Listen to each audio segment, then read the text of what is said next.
안녕하세요. 포바지 한의원 박기현 원장입니다. 여러분들 골프를 치고 나면 허리가 뻐근해요. 아침에 자고 일어나면 허리가 뻐근해요. 혹은 허리를 뒤로 적길 때 찌릿하게 불편합니다. 이런 증상을 느껴본 적 있으신가요? 오늘은 바로 그 원인 중 하나인 후관절 증후군에 대해서 이야기해보려 합니다. 후관절 증후군은 우리가 평소 잘 모르지만 아주 흔한 허리 통증의 원인 중 하나입니다. 후관절이라는 곳에 염증이 생기면 척추 코어 근육 중 하나인 다혈근이 약해지고 유착이 생기는 경우가 많습니다.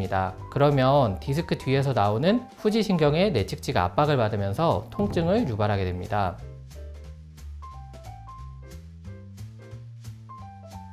후관절 증후군이 허리 통증의 숨은 범인인가요?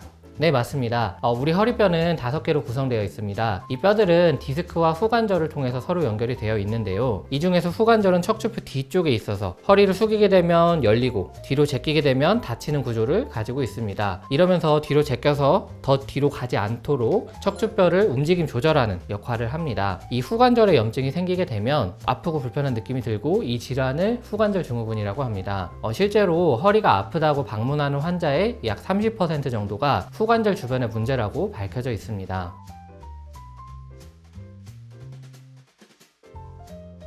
그럼 후관절 증후군은 왜 생기는 걸까요? 크게 7가지로 원인을 나누는데요. 첫 번째는 이제 퇴행성 변화입니다. 디스크가 압박을 받게 되면 디스크 공간이 감소하게 되고 디스크가 그만큼 좁아진 만큼 뒤쪽에 있는 후관절에 압력이 많이 들어가게 됩니다. 두 번째는 이제 나쁜 자세인데요. 허리를 과도하게 뒤로 제끼는 습관 혹은 너무 오래 앉아있게 되면은 자연스럽게 후관절이 압박을 받으면서 통증을 유발할 수 있습니다. 세 번째는 운동을 너무 과도하게 하는 겁니다. 예를 들어서 허리를 비트는 동작이 많은 골프라던가 테니스 이런 운동 같은 경우 후관절 한쪽만 계속해서 압박을 주기 때문에 원인이 됩니다. 네 번째는 이제 체중입니다. 체중이 자꾸 증가하게 되면 자연스럽게 우리 후관절에 가해지는 부담이 커집니다. 다섯 번째 원인은 허리 근육이 약해지는 것입니다. 아까 말씀드렸다시피 코어 근육 중 하나인 다혈근이 약화가 되면 후관절의 부담이 점점 증가하게 됩니다. 여섯 번째는 반복적인 허리 사용입니다. 장시간 운전하는 직업이나 2시간 이상 부동자세로 앉아서 있는 사무직 혹은 무거운 걸 많이 드는 건설직 종사자들한테 훨씬 흔하게 발생합니다. 일곱 번째 원인은 유전적 요인으로 가족 중에 디스크나 후관절 증후군 생긴 사람들이 많다면 약한 체질을 물려받아서 후관절염이 잘 생깁니다.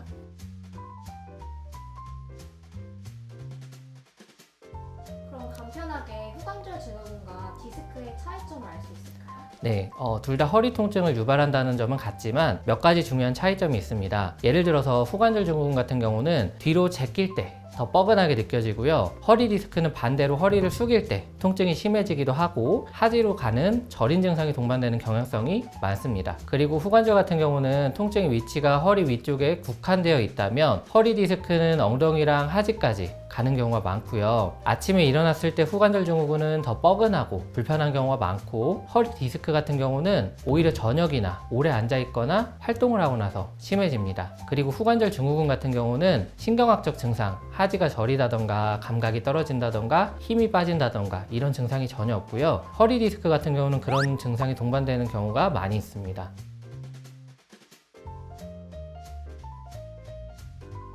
그러면 후관절 증후군은 한의원에서 어떻게 치료가 이루어지나요? 저희 한의원에서는 크게 5가지 치료를 합니다. 첫 번째는 근막박리요법으로 후관절을 감싸는 다혈근과 후지신경의 대용량의 약침액을 넣어서 후관절의 부담을 줄여주는 치료입니다. 두 번째는 추나치료입니다. 틀어진 척추와 후관절을 교정해서 후관절의 압력을 낮춥니다. 세 번째는 운동치료입니다. 허리 주변, 특히 코어 근육을 강화해서 후관절이 받는 부담을 줄여줍니다. 네 번째는 침치료입니다. 침을 통해서 혈액순환을 개선하고 염증을 줄여서 통증을 완화합니다. 다섯 번째는 도침치료입니다. 가느다란 칼 모양의 도침을 사용해서 후관절 주변의 유착을 직접적으로 뜯어냅니다. 이거는 근막박리요법 초음파인데요. 첫 번째로 다혈근과 췌장근 사이 신경입니다. 이 사진을 보면 척추뼈가 보이게 됩니다. 빨간색은 혈관입니다. 이 혈관을 따라서 왼쪽에 있는 근육이 다혈근입니다. 그 뒤쪽에 있는 근육은 췌장근입니다. 더 뒤쪽에는 장늑근이 있습니다. 이 다혈근과 췌장근 사이에 염증이 있는 내측 신경지를 확인하고 직접적으로 박리를 합니다. 두 번째는 후관절입니다. 이 사진을 보면 선처럼 이어진 것이 척추의 추궁판입니다. 가다 보면 뼈가 끊어지는 것처럼 보이는 곳이 있는데요. 여기가 후관절입니다. 이 후관절에 직접적인 염증이 있을 때 후관절 주변을 박리하게 됩니다. 세 번째는 추궁판입니다. 척추 추궁판과 근막 사이에도 신경이 눌릴 수 있는데요. 해당 부분을 직접적으로 박리합니다. 어둡게 보이는 선이 추궁뼈의 추궁판으로 빨갛게 보이는 것은 신경과 같이 주행하는 혈관인데요. 이 혈관이 크게 보인다는 것은 주변에 염증이 있다는 뜻이기 때문에 추궁판을 따라서 박리를 해줍니다.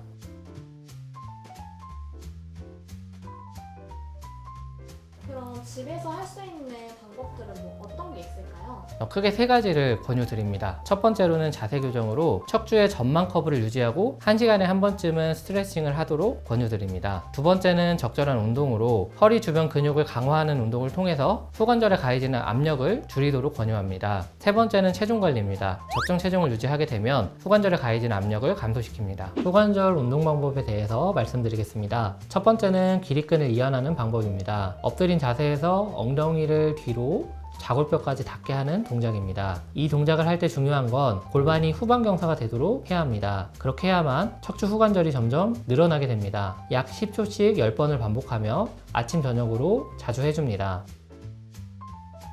두 번째는 다혈근을 이완하는 동작입니다. 다리를 90도까지 들어 올려서 옆으로 늘리는 동작입니다. 후관절 바로 옆에 있는 다혈근을 이완시켜서 척추뼈가 늘어나도록 하는 동작입니다. 약 10초씩 10번을 반복해줍니다.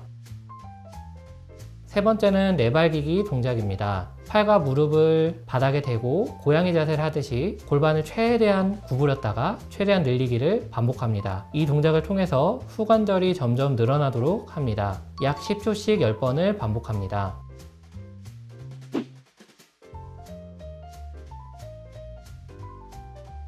후관절 증후군의 순화 치료는 어떻게 진행되나요?